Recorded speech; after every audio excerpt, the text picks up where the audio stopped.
Juro. The static on the bracelet silences, and the little red light goes out, and behind Erin he hears a noise. He spins around to look, but before he can get his headlamp steady, the light flickers and then goes out.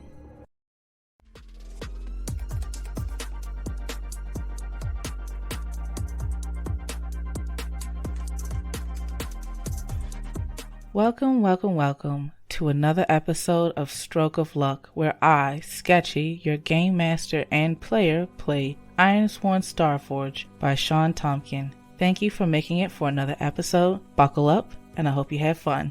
Before you jump ship, check out the description below for timestamps so you can get straight into the game. For those who stuck around, yes, very much, this is super late. There was an unfortunate tragedy in the family that I attended to.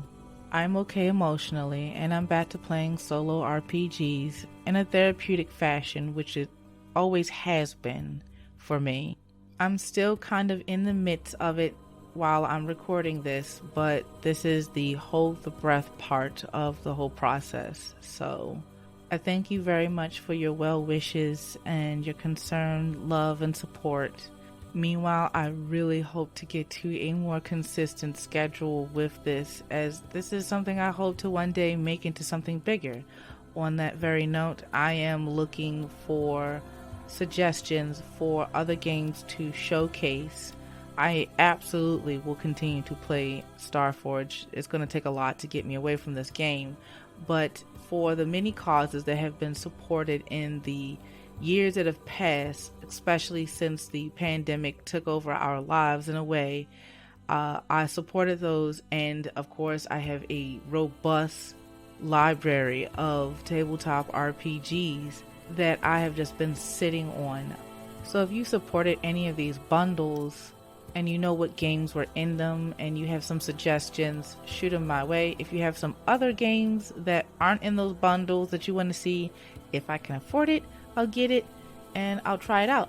But I would love to play a whole lot more games, see how they can mingle with Starforged or just independently. Viewer discretion is advised. This episode contains horror-related content and mild jump scares. This includes descriptions of violence, death, and decay. Please be mindful of yourself and your surroundings before proceeding. In the meantime, we can kind of jump forward to our recap. Sort of, kinda. When I say recap, I mean more like the cleanup from the previous episode. First, I'm going to clarify where the stats are now for Erin. His momentum is 7, health is 5, spirit is 2, and supply track is at 3. Focusing more on the tempo and the energy of that last episode, I wasn't going a lot into how the stats were adjusting. I was more like just using the visual cues that I have. But I do understand that not everyone actually watches the video, they listen more so. So now you have an update if you've been trying to keep track of that at all. Also, the Investigate the Dawn's Herald track, the expedition track, that is now abandoned. There are 2 options. I didn't put a lot of thought into it. When I did it, it felt obvious. He's no longer investigating the Herald.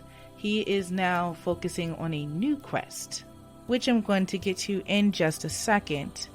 Also, I'm going to mark a progress on our formidable vow of retrieve the AI core from the infested ship and finish Destiny. In fact, I changed the name to retrieve the AI core from the Dawn's Herald and finish the mission, because obviously we know what the infested ship is now.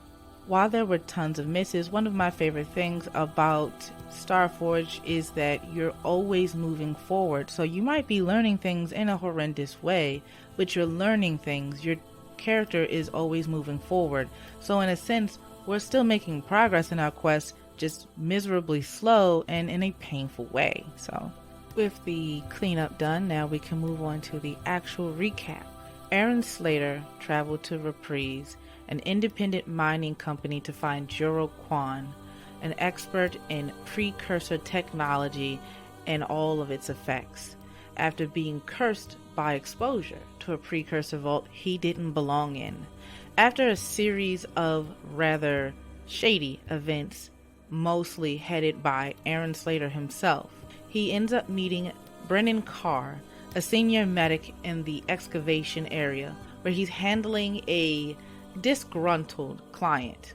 When an emergency occurs, Brennan Carr turns to Erin Slater for his help to resolve the situation. Erin does by a landslide, but the help doesn't end there. Brennan Carr offers information about Juro, but in exchange, Erin must complete a quest for him. He must make a vow to him. Erin accepts the quest with very little thought and meets with Juro, and the pair travel through the mushroom jungles of Scourge, making it past corrupted creatures, difficult terrain, and malignant spore fields. They make it to the Dawn's Herald to find a grisly scene of death and decay. The pair split up looking for a means to restore the power to the ship so they can assume a night of good rest in clean air, but Erin instead finds a very unhappy resident lurking in the overhanging darkness of the derelict ship. The comms are dead, his headlamp light is out. He is in darkness and he is disconnected from the only other person that knows that he is alive right now on this ship. There's a certain formula when it comes to horror in itself, and it's usually the most interesting option instead of the smartest option. But right now, I'm just going to think of Erin's options and figure out what he would do. I'm going to take a little bit of inspiration from his stats, which is suggested that these are his normal approaches to things. Of course, this is outside of the normal things he would deal with, but he's going to fall back on what comes natural. So looking at his stats, his highest stat is a 4 in Shadow, followed by a 3 in Wit and Iron. So that means usually his first take on things is to kind of sneak around it. Now, he's in complete darkness. He can't see for a lick of nothing. So he would either think his way through it or swing really hard. Now, he thinks he's in danger, so he would swing, but he can't see what he's swinging at if he wants to swing at it. So he's going to use a little thought here. Now, regardless of which stat we're using, the question is, are we going to be facing danger or entering the fray? Entering the fray means we know that there's an enemy present. He heard something, but it could have just been his paranoia. Face danger is a catch-all sort of move for doing something risky or facing off against imminent danger. This could be you trying to sneak past a group of guards without being noticed. This could be you trying to balance over something precarious, and it's just as often used while in the fray, alongside gain ground and strike, but we'll get to that later. In either situation, I need to assess the threats that are present and if there's an actual enemy that we're combating. So I'm going to actually ask the Oracle on a likely roll on if we actually have an enemy present. When you roll likely, you have to roll 75 or less for a yes. And I have a 22, which is fun to say because it says right below it, on a match, envision a extreme result or twist. So we are definitely in danger. There is an enemy present and there's something special about it. And I cannot immediately think of what makes it twisty. So what I'm going to do first is I'm just going to enter the fray and we're going to come back to that twist. And that is a strong hit with a 4 versus a 1 and a 3. That gives Erin a +2 to momentum, bringing him up to 9 momentum, and he is in control of the situation. That's awesome. Now, what was it trying to do when he responded? Rolling combat action, I have leveraged the advantage of a weapon or an ability, which gives me perfect vibes on exactly where to go for it with this one. So the ability we're looking at is alternate senses, rolling on the creature revealed aspect table. And automatically, I just want to go with the senses of those aliens in Pitch Black, a 2000 movie with Vin Diesel as the lead. I keep showing my age with these movie references, where things like bats are able to see things from the screeches they make and it bounces off of it. Also like sonar, same concept, I believe. So let's envision this. In complete darkness, the only thing Erin has to rely on is his hearing, and there's distant dripping of condensation, the creaking as the ship settles, and then behind him, a screech. Erin spins around again to face the noise, but stumbles backwards just enough to feel the sharp wind of something swiping just past his face. Realizing his lucky mistake, he backs up further and pulls out the iron ball from his pocket and extends it into a pole form. Striking out with a strong hit, the end of his pole smacks against something fleshy, and he's able to keep a safe distance as he feels something swipe across the air, leaving a small gust of wind. He can take solace in the fact that it can't reach him, but it also says something about its strength that he even heard it try to swipe. As it screeches in pain, he gets a flash before his eyes that illuminates the room in a sort of bright grayish color. And he can almost swear he can make out the outline of the desk where the data shard had once set, and almost this humanoid form before it all goes black before his eyes again. As refreshing as the sound is, he knows that he's still in a terrible position. He can't see except for these weird flashes that keep giving him outlines of the room. His next move is to gain ground and make his way back up the steps that he came down originally. With a strong hit with a match, he twirls it around in a blinding display, and his headlamp flickers back on, falling on the mimic, letting him see its ghastly pale form as it bumps into the desk behind it. It's just enough time and distraction for Erin to start to make his way up the steps. He continues to gain ground, but it's a miss with a match. Erin is reminded of the open panels that left holes in the walls when he first descended, and now they're being used as ambush holes. It leaps through one, missing him, but leaving him completely off kilter. He's about to stumble backwards. He catches himself using the pole, jamming it into one of the openings, but it makes another pass by, and this time it slaps the mask off of his face, and it clatters downward. Erin knows that it could have been much worse, but he'll take this. Reacting under the fire of this mimic, he notices that it didn't clatter that far down, and he's just as easily able to step back and hide behind the wall, pick up the fallen mask, but this time he tucks it away instead of putting it back on. He's now able to have a strong whiff of what this ship actually smells like: humid, dank, and musky. But his reaction under fire was a strong hit, and now it has to expose itself to danger just to reach him from where he's hiding now. In the brief seconds that have passed with this standoff, Erin has learned a lot, but he still doesn't understand his enemy, and he takes a moment while they both regroup to get an idea.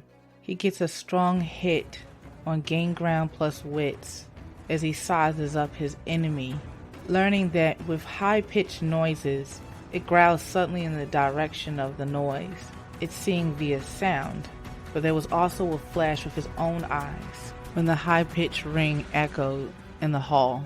He had absolutely no idea why he could see this way, but he wasn't going to ask any questions right now. What worked. So he decides to gain ground plus shadow and misdirect the creature. And in doing so, it's a miss.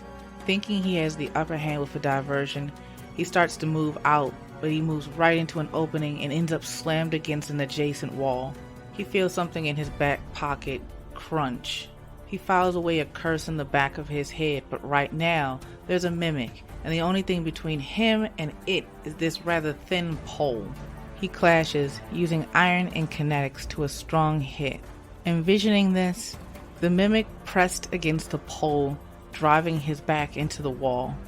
Focusing on sending this thing backwards into the wall behind the mimic, he digs deep, and with a loud yell, he sends it sailing. It punches a fresh hole in the wall and hits a metal pipe behind it. The loud ring echoes out, and he can see the outline of the stairwell. He can also see it gathering itself. Labored breathing and all, Erin doesn't think it's going to let him leave so easily. If he runs, it gives chase. He has to finish this here. Before his vision returns to complete darkness, he rushes forward again. Using the staff to keep distance between him and the mimic, he empowers his strikes with kinetics. But his strike is a weak hit. He's notably stronger, but it's definitely faster, and it has the advantage of seeing in this darkness. It evades his empowered strikes and gets behind him into a bear hug. He can hear it behind him, transforming the canvas smooth texture of his face into a gruesome maw to tear at his shoulder. Erin quickly reacts under fire plus iron for a strong hit. He pushes off with his heels, forcing the two of them to slam backwards into an adjacent wall. He does it several times until it finally lets go. With the wind knocked out of it, Erin is able to get away and prepare for another strike to take the decisive action. With the upper hand, Erin is able to look at it while it still tries to gather itself, insisting on attacking. He thinks to himself, if it would just run, I wouldn't have to do this. He doesn't even know why he has these merciful thoughts. This thing has tried multiple times to kill him. But it doesn't matter. He uses his kinetics to constrict the end of the staff into a point, and with one last frustrated yell, he rushes forward and takes decisive action. But it's a weak hit, and the situation ends worse than he thought. The mimic waited for the last possible second when Erin can move for a feint no longer, and then evades the last strike, but not quickly enough, as Erin feels resistance at the end of the staff and then tearing away at something, and then a scream like something he has never heard fills his head.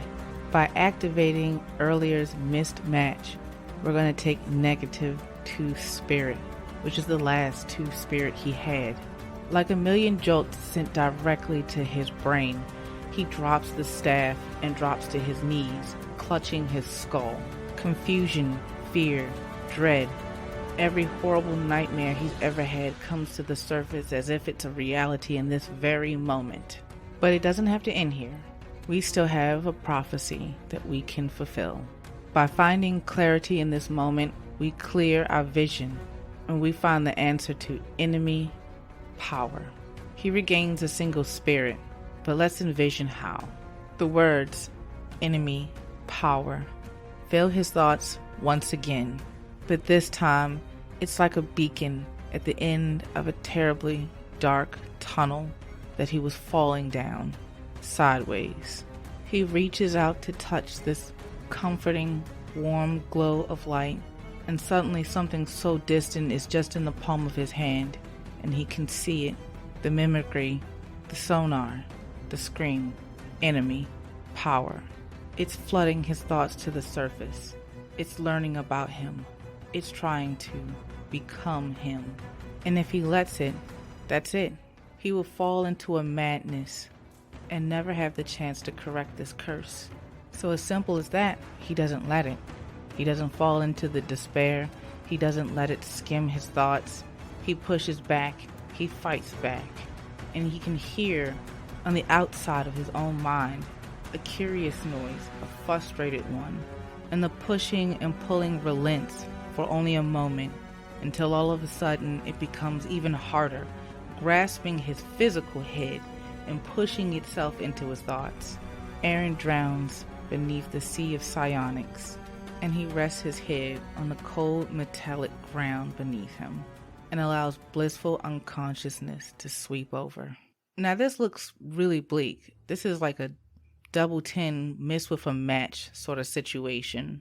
And the match was actually just double 5s.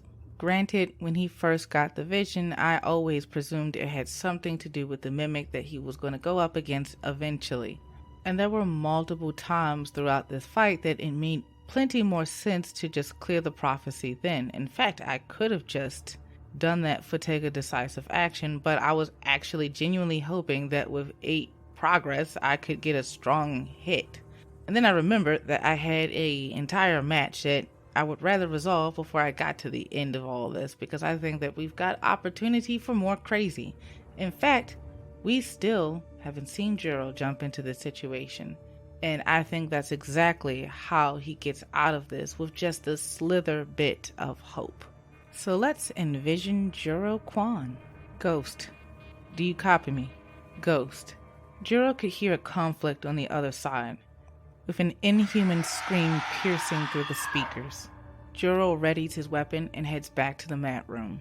There he realizes that Ghost's constant reporting in was actually very beneficial. Although he didn't expect him to actually follow through with communication, it made it easy to find out exactly which path he took and where he probably is, if he still is. He makes his way through the overgrown gym and down the one corridor. There's no steam right now because he had caused that earlier and doesn't even know. But he does end up in the lab where the scientist is leaned over this microscope and there are all sorts of tendrils coming out of it and reaching around. He doesn't even want to consider, did he actually see something move, as he shimmies past it. For a moment he thinks that maybe Ghost wasn't over-exaggerating his panic after all. Although the hunter isn't necessarily unnerved by the scenes, he does see where someone less seasoned could have been jolted by what he saw. Still, he continues down the second corridor that takes him to the staircase, and he can still hear some activity on the stairwell. He checks to make sure he has one in the chamber, and then he descends. The two of them aren't where he expected them. They're actually off to the side, in the wall itself. And what he sees confuses him. He actually has to take a moment, costing Ghost precious moments, just to understand what he's looking at. There are two of these ghost characters on the ground, one kneeling over one that's laid out. But the one hovering over has their hand pressed on the one laying down, squeezing their head. Their head is tilting side to side curiously, like an animal inspecting a new toy. But that's not it of it. The lower half of it isn't even clothed. Instead, it's this ghastly white, thin, gaunt form. But color and shape is slowly transforming downward to the lower half. Juro drops his light on the creature and then discharges his gun off to the side. It turns around, growling, snarling, and then he aims the barrel down at it. There's no words exchanged. They maintain eye contact for all of 5 seconds, and then it speeds off at an incredible pace. And he's just left there, Ghost laying completely helpless on the ground, unmoving. He moves to inspect him. He's still breathing. In fact, he's barely scathed, but his eyes are moving frantically behind the lids. So here we are. It's not all lost. Juro got to him and got the thing away from him, but not before it started to take his form, also scavenging his memories. But regardless of how crappy it ended for Erin, I'm still going to take progress on this cruddy vow that I decided to take, because at least it was driven off. For now, I'm going to use this awesome opportunity of him being unconscious to speed forward just a little bit, because I don't know if you noticed, we've been in the same exact day for the last 6 episodes. I have a bad habit of inching along because I want to explore every little detail of what's going on. But ladies, gents, non-binaries, that can be problematic. So what I'm going to do now is actually do some recovery moves and explain how he's recovering. The main thing I'm going to try to recover is his spirit. It's down to 1 right now, and amazingly I've kept his body safe. I'm going to take a crack at Sojourn because I would love to find an excuse to resupply as well. So I don't actually know how this is going to end, but I'm going to roll to Sojourn. Now so far I have proven that when I use plus heart it comes out pretty ugly, but fingers crossed. Holy cheese muffins, Batman, that is a strong hit. That means that I can pick 2 recover moves to take an automatic strong hit. What? Alright. So if I take Hearten as an automatic strong hit with Sojourn, I can take an extra 1 spirit on top of the 2 that I get. So he is back up to 4 spirit. Good dreams. That means I'm just gonna yank and take my resupply on that one for a +2 on supply, bringing us back up to 5. I'm reading resupply for the first time, so sue me, and it says that if you are in need of a specific item or resource that can reasonably be obtained, you acquire it. Take +1 momentum. I don't need a specific item right now, I don't think, but it doesn't change the fact that I think that's cool to be in there for those moments that maybe you need the discombobulator thingy for your ship. Yes, I just did that. And you don't have it. You decide narratively you don't have it. Well, now you do. And I think this is just an easy, cut and dry way to do it without always having to go on a huge expedition or quest. Like, I'm just in this town and they have the discombobulator. I know I'm going to hate myself when I listen to this later. Now, Sojourn does say that you're kind of taking a break within a community, and it suggests that it's going to take hours, if not days, for you to actually get all of this recovery. Because think of this, you're getting a lot of your health, your mental health, and your items back, and it's going to, narratively, it takes some time to do all of this. So oh, and by the way, I'm going to mark progress on my connection with Juro, so I'm going to develop the relationship because here he was in a serious time of need. Okay, so on the Sojourn, I feel like the large majority of his recovery happened while he was unconscious. Left undisturbed, his mind was able to settle, and all of those thoughts that were being yanked out of his subconscious, his deep subconscious, those memories were able to finally go back into the recesses of his mind, and he was able to sort through all of that psychic attack that had just happened and really nestle into thinking of more pleasant things. Maybe because his body wasn't being disturbed so much, and he got to some clean air. He doesn't realize it, but his body is aware of it. In fact, for a little bit of inspiration, I just wrote descriptor and focus to just imagine some of the happier dreams or thoughts he had, and I got forgotten message. And it makes me think about him dreaming of his mentor and some of the things she told him, some of the advice that she gave him, or just her presence in his dreams brings some peace of mind. Like he's with someone that knows what they're doing, they know what they're talking about, and they only mean him well when they see him. Or at least they once did. But whatever bad blood was left behind is history. It's not in this dream. And he's able to float off and get lost in this. So much so that he almost adapts it as his new reality until he's awakened. And we're just going to ask, is he still on the ship, actually? Did Juro keep them on the ship? I'm going to leave this with a basic 50-50 because brain cells cost a lot. And I have a no. I wrote a 67. So that means that by the time Erin wakes up, he's not on the Dawn's Herald.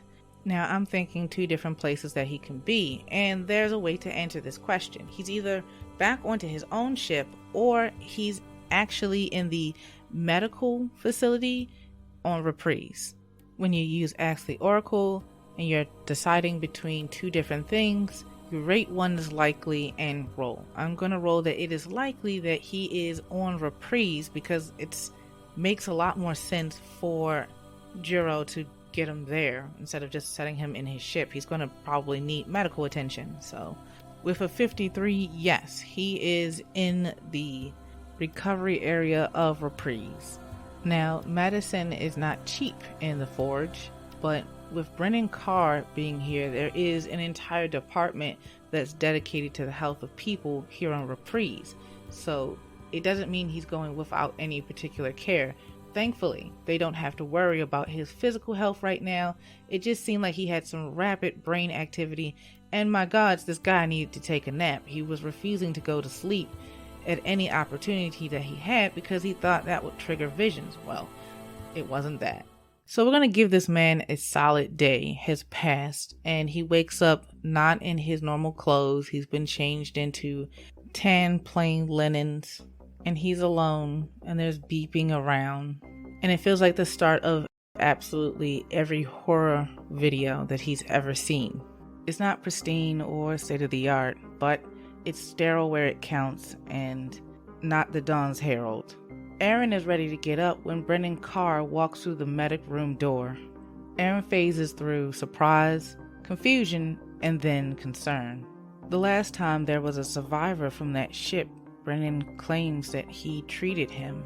Brennan starts off with a careful greeting. Hey, nice to see you're up. How are we feeling? Erin actually stops and takes an account of his thoughts and how clear they are or are not. Then he shakes his head and says, I'm fine. But how did I get here? And don't you work down below? Brennan laughs lightly and then sits down backwards in a chair. I have to come up for air at some point, he says. And your hunter friend, Juro he brought you back. And before you ask, he didn't seek any medical attention, but he did go back onto his ship. As far as I know, he's still on the station. You had some superficial wounds, but your REM activity, it was insane. It was at that moment that Erin's practical side woke up and he realized that medical attention is not cheap on any station in any settlement because doctors are fairly rare, or at least uncommon. He mumbled something about not paying because he didn't consent. And for old time's sake, let's roll Shadow plus Scoundrel, which gives us a total of a +6 to our action die on getting out of this bill.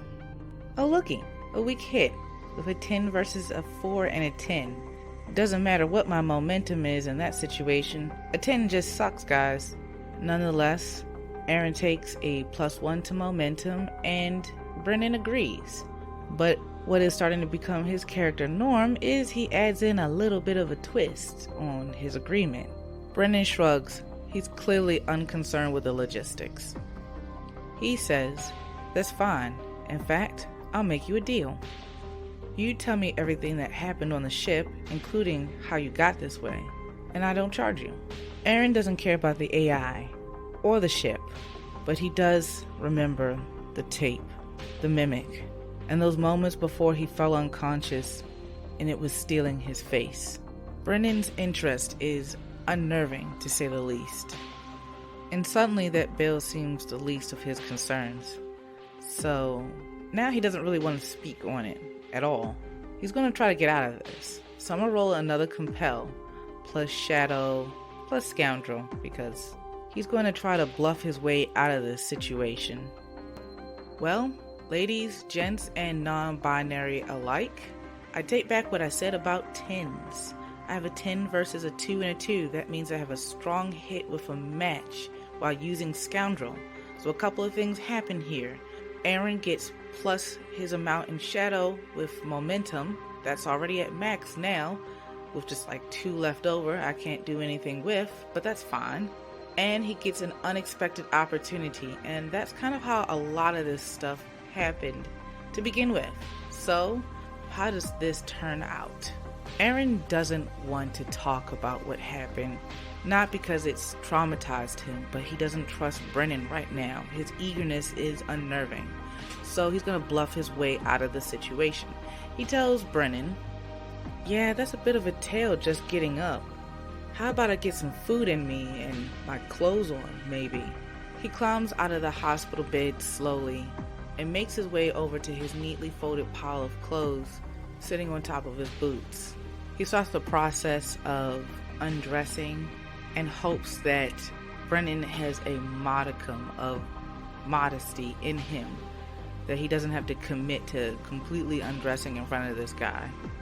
Luck has it that yes, he does have some modesty, and he just seems excited that Erin is ready to get up and start talking. So he jumps up and says, you're right. In fact, I'll take my lunch. Any preferences for... Erin shrugs and waves him off dismissively. Just whatever right now. I haven't eaten in a day, right, buddy? Brennan nods and heads his way to the door. You're right. Hold tight. As Brennan steps out the room, Erin hears a clatter on the ground and sees a key card just sitting there, just in case anyone walks through. He holds his hand out towards it and allows his kinetics to pull the key card just underneath his boot as he's tying it up. He pulls it up and slips it into his pocket. No stranger to getting dressed quickly in uncomfortable situations, Erin is ready and peeking his head out the door long before Brendan is coming back. We're gonna face danger plus shadow as he's heading his way out of this place.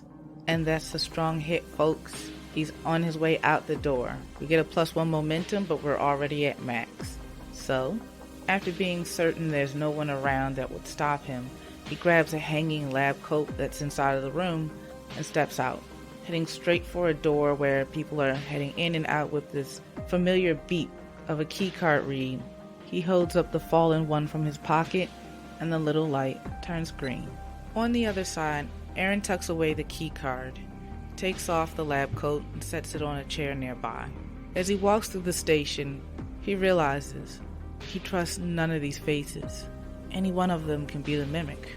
The nods, the smiles, the howdy-doos, the eye contact. He trusts none of it. He second-guesses heading to the poltergeist, and then thinks if there's anywhere on this station that no one else should be, it's on his ship. Back on the dock, in front of his ship, there's the attendee that he first met when he arrived. Remembering the awkward exchange that they started with, he decides to actually use that to his advantage. He asks him, "What's the deal with that tag again?" We're gonna gather information here because Erin's gonna try to pull a bit of what's going on out of this guy, especially if anyone has approached his ship since he's been gone. And that is a weak hit. I have momentum to spare, but I really don't like using it for something that I feel like won't be that consequential, so we'll just stick with the weak hit. Now, we get some new insight, but there's going to be a complication with the information that he gives. So, the dock worker turns around and quirks their eyebrow at Erin and says, "You already forgot? It'd be in your best interest if you didn't. Just had a hunter over here not that long ago asking about it, asking who owned the ship. Now, I won't say that I just gave you up, but when he started to throw the book at me, I might have mentioned a hair color." Which sucks for Erin because he has a distinctly silvery white, curly fro. The worker continues, "But I did throw in there that I don't think you know what this really is, and honestly, if you're asking again, I was probably right." Erin takes the backhanded assistance for what it is and shrugs. Erin asks, "Did he get inside?" The dock worker shakes his head. "Not during my shift. I can't say what happened when I was off the dock." Erin pursed his lips and starts to head his way in when the worker stops him one more time. He says, "Hey, if you're looking for someone to paint your ship, I know someone."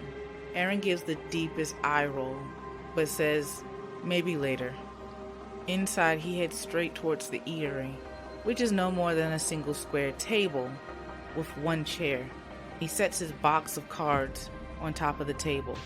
Erin knows what he needs to do, and he's entirely reluctant to do it.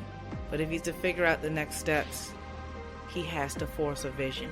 And these cards that showed up right after the incident always make it happen. Thank you so much for making it all the way through this episode. I had so much fun doing it, and I feel like I moved a lot further forward. In a sense, a day forward. We needed to do a bit of a time skip because staying in that one day was even feeling stagnant for me. So I really thank you so much. You can follow me on Twitter, of course, subscribe, hit that bell, comment, just hit all the dopamine buttons that you think you can find. I will still make these videos regardless, but I might be a little bit more giddy if you do it like that. I look forward to you joining me for the next episode, and as always, stay in trouble.